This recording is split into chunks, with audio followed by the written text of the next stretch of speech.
Assalamualaikum warahmatullahi wabarakatuh. Kami dari kelompok 10 kelas agama 1.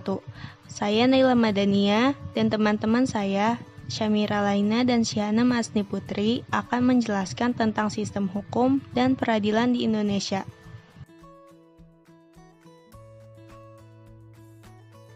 A. Sistem hukum di Indonesia. 1. Makna dan karakteristik hukum. Hukum hakikatnya merupakan pagar pembatas agar manusia aman dan damai.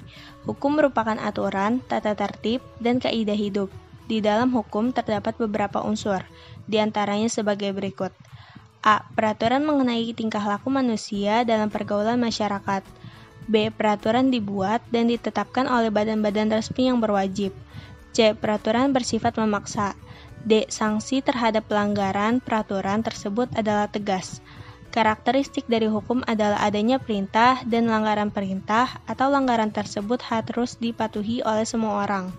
Hukum berlaku di masyarakat dan ditaati oleh masyarakat karena hukum memiliki sifat memaksa dan mengatur. Suatu ketentuan hukum mempunyai tugas berikut. A. Menjamin kepastian hukum bagi setiap orang di dalam masyarakat. B. Menjamin ketertiban, ketentraman, kedamaian, keadilan, kemakmuran, kebahagiaan, dan kebenaran. C. Menjaga jangan sampai terjadi perbuatan main hakim sendiri dalam pergaulan masyarakat. 2. Penggolongan hukum.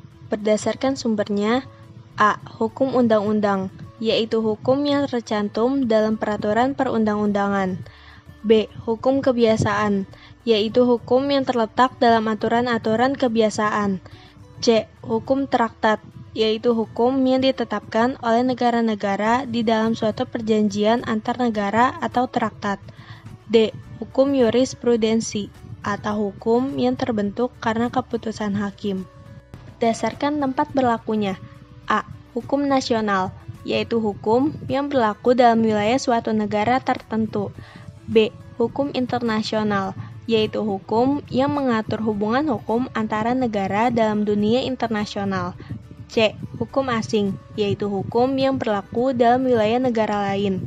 D. Hukum gereja, yaitu kumpulan-kumpulan norma yang ditetapkan oleh gereja untuk para anggotanya. Berdasarkan bentuknya. A. Hukum tertulis, yang dibedakan atas dua macam berikut. 1. Hukum tertulis yang dikodifikasikan, yaitu hukum yang disusun secara lengkap, sistematis, teratur, dan dibukukan sehingga tidak perlu lagi peraturan pelaksanaannya. 2. Hukum tertulis yang tidak dikodifikasikan, yaitu hukum yang meskipun tertulis, tetapi tidak disusun secara sistematis, tidak lengkap, dan masih terpisah-pisah sehingga sering memerlukan peraturan pelaksanaan dalam penerapan. B. Hukum tidak tertulis, yaitu hukum yang hidup dan diyakini oleh warga masyarakat serta dipatuhi dan tidak dibentuk menurut prosedur formal, tetapi lahir dan tumbuh di kalangan masyarakat itu sendiri. Berdasarkan waktu berlakunya. A.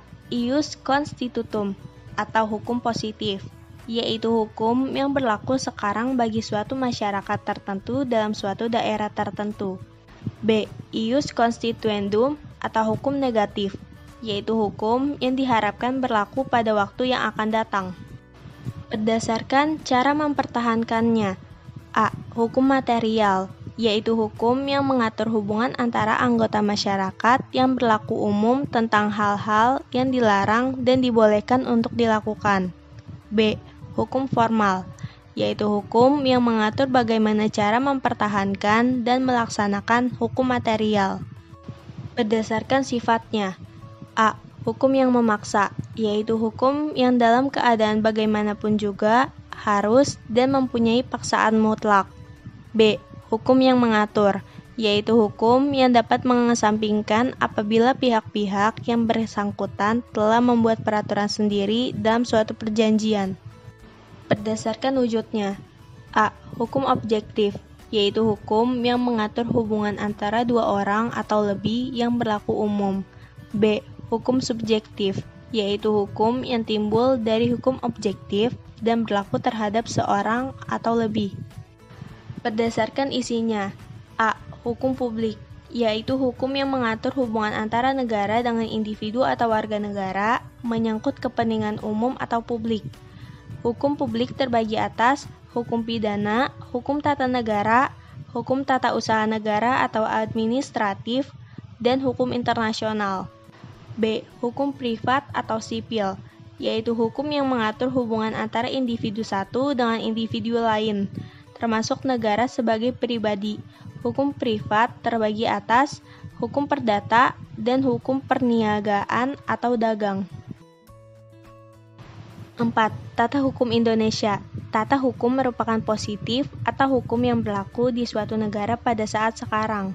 Tata hukum bertujuan mempertahankan, memelihara, dan melaksanakan tertib hukum bagi masyarakat suatu negara sehingga dapat dicapai ketertiban di negara tersebut. Tata hukum Indonesia merupakan keseluruhan peraturan hukum yang diciptakan oleh negara dan berlaku bagi seluruh masyarakat Indonesia yang berpedoman pada Undang-Undang Dasar Negara Republik Indonesia tahun 1945. Melaksanakan tata hukum. B. Mencermati sistem peradilan di Indonesia. 1. Makna lembaga peradilan. Lembaga peradilan adalah kekuasaan kehakiman. Kekuasaan kehakiman di Indonesia dilakukan oleh Mahkamah Agung. 2. Dasar hukum lembaga peradilan. Pancasila, Undang-Undang Dasar Republik Indonesia, Bab 9, Pasal 24, Ayat 2 dan 3. 3. Klarifikasi lembaga peradilan. Lembaga-lembaga peradilan di bawah Mahkamah Agung yaitu peradilan umum, peradilan agama, peradilan militer, peradilan tata usaha negara. Mahkamah Konstitusi sendiri adalah lembaga sara bagi masyarakat pencari keadilan untuk mendapat haknya.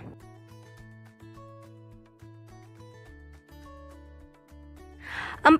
Perangkat lembaga peradilan. 1. Peradilan umum, terdiri dari pengadilan negeri dan pengadilan tinggi. 2. Peradilan agama, yang terdiri dari pengadilan agama dan pengadilan tinggi agama. 3. Peradilan militer. 4. Peradilan tata usaha negara, yang terdiri dari pengadilan tata usaha negara dan pengadilan tinggi tata usaha negara. Dan yang terakhir, 5. Mahkamah Konstitusi. 5. Tingkatan lembaga peradilan. Pengadilan tingkat pertama atau pengadilan negeri dibentuk berdasarkan keputusan Presiden. Pengadilan tingkat kedua yaitu dibentuk dengan Undang-Undang Dasar. Kasasi oleh Mahkamah Agung berkedudukan sebagai puncak semua peradilan dan sebagai pengadilan tertinggi untuk semua lingkungan peradilan dan memberi pinjaman kepada pengadilan-pengadilan yang bersangkutan.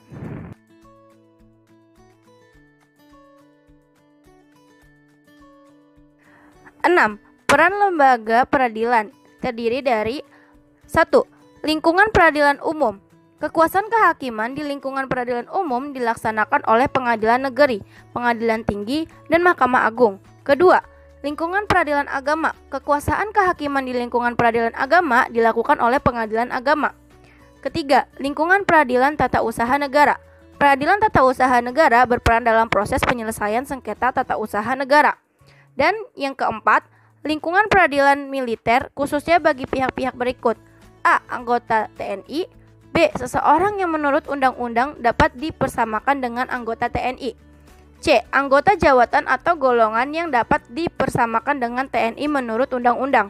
D. Seseorang yang tidak termasuk ke dalam angka 1, 2, dan 3, tetapi menurut keputusan Menteri Pertahanan dan Keamanan yang ditetapkan berdasarkan persetujuan Menteri Hukum dan Perundang-undangan harus diadili oleh pengadilan militer, berwenang mengadili pada tingkat pertama dan terakhir yang putusnya bersifat final.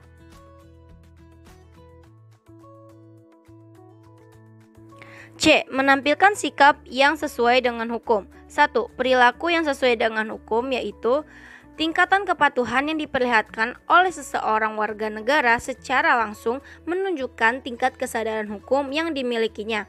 Ciri-ciri seseorang berperilaku sesuai dengan hukum yang berlaku dapat dilihat dari perilaku yang diperbuatnya, seperti A. Disenangi oleh masyarakat pada umumnya. B. Tidak menimbulkan kerugian bagi diri sendiri dan orang lain. C. Tidak menyinggung perasaan orang lain. D. Menciptakan keselarasan. E. Mencerminkan sikap sadar hukum. Dan F. Mencerminkan kepatuhan terhadap hukum. 2. Perilaku yang bertentangan dengan hukum beserta sanksinya. Macam-macam perilaku yang bertentangan dengan hukum, yaitu A. Pelanggaran hukum oleh si pelanggar sudah dianggap sebagai kebiasaan bahkan kebutuhan. Dan B. Hukum yang berlaku sudah tidak sesuai lagi dengan tuntutan kehidupan. Terdiri dari macam-macam sanksi. Sanksi norma hukum adalah tegas dan nyata. A. Tegas. 1. Hukuman pokok yang terdiri atas hukuman mati dan hukuman penjara yang terdiri dari hukuman seumur hidup dan hukuman sementara waktu. 2. Hukuman tambahan yang terdiri dari pencabutan hak-hak tertentu, perampasan barang-barang tertentu, dan pengumuman keputusan hakim. B. Nyata. Berarti adanya aturan yang secara material telah ditetapkan kadar hukumnya berdasarkan perbuatan yang dilanggarnya. Kodam 1 Bukit Barisan gelar upacara pemecatan anggota TNI. Dalam upacara ini 21 anggota TNI dipecat tidak hormat karena terlibat sejumlah kasus tindak pidana. 1 diantaranya berpangkat perwira. Upacara yang berlangsung di lapangan Benteng ini dipimpin langsung Kepala Staf Daerah Militer Kasdam 1 Bukit Barisan, Brigjen Tiopan Aritonang. Sebanyak 5 anggota TNI yang dikenakan sanksi pemecatan dihadirkan dalam upacara pemecatan. Pemecatan ini disaksikan ribuan personil TNI dari seluruh batalion yang berada di bawah komando Kodam 1 Bukit Barisan. Dalam upacara pemecatan ini, seragam kebesaran yang dipakai kelima oknum TNI tersebut dilucuti dan diganti dengan kemeja batik. Selanjutnya, kelima oknum TNI yang dipecat dengan tidak hormat tersebut diserahkan untuk diproses lanjut di Pomdam 1 Bukit Barisan. Dari 21 anggota TNI yang dipecat dengan tidak hormat, salah satu diantaranya merupakan perwira pertama berpangkat kapten dan bertugas di Pomdam 1 Bukit Barisan. Kapten CPM inisial ADK dinyatakan bersalah karena diduga terlibat kasus penyalahgunaan narkoba. Kasdam 1 Bukit Barisan Brigjen Tiopan Aritonang mengatakan 21 anggota TNI yang diberhentikan dengan tidak hormat dari keanggotaan terlibat berbagai kasus tindak pidana, diantaranya 13 oknum terlibat penyalahgunaan narkoba, 6 disersi, 1 penipuan, dan 1 pembunuhan. Setelah melaksanakan upacara bendera 17-an dan juga dilanjutkan dengan upacara pemberhentian dengan tidak hormat mewakili Panglima yang saat ini melaksanakan dinas luar, maka kami informasikan kepada rekan-rekan sekalian bahwa pada hari ini memang telah dilaksanakan upacara pemberhentian dengan tidak hormat terhadap 21 prajurit terdiri dari 1 perwira dan 20 orang bintara tamtama. Kasus-kasus yang dikenakan adalah narkotika ada 13 kasus, kemudian disersi 6 kasus, pemalsuan 1 kasus, dan pembunuhan 1 kasus. Namun tadi para rekan-rekan sekalian melihat yang ditampilkan hanya ada 5 orang. Kodam 1 Bukit Barisan memohon kepada masyarakat untuk melaporkan bila mengetahui oknum yang terlibat berbagai kasus, terutama kasus narkoba. Pihak Kodam 1 Bukit Barisan akan tegas menindak seluruh anggotanya yang terlibat kasus pelanggaran hukum, terutama dalam kasus penyalahgunaan narkotika. Dedi Rizky Ginting, Kompas TV Medan, Sumatera Utara.